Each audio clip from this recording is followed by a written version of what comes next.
Hello BIM learners, welcome to bimmodeler.com. So in this video tutorial, as continuation of the previous tutorial, that we are seeing a small tools available in Revit which is hidden somewhere.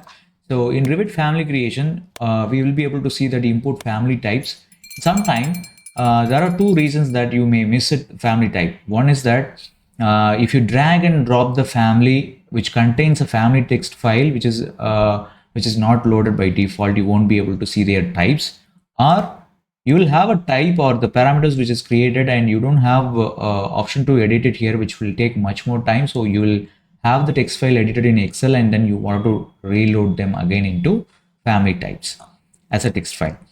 So in this, in any case that you can see that there is no type, and you can go to the insert and you will be able to go to select, and it will look for this family type file, which is a text file, which needs to be the same name as the family, and open that.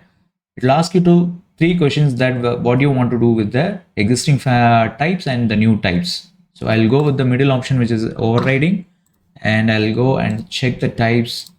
And if I open the drop down, I will be able to see that the new family types, which is created from the text file.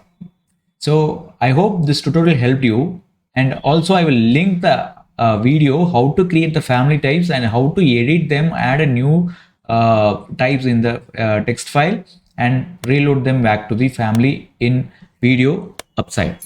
So do subscribe, share it with your learning friends. I will see you on the next tutorial. Bye bye.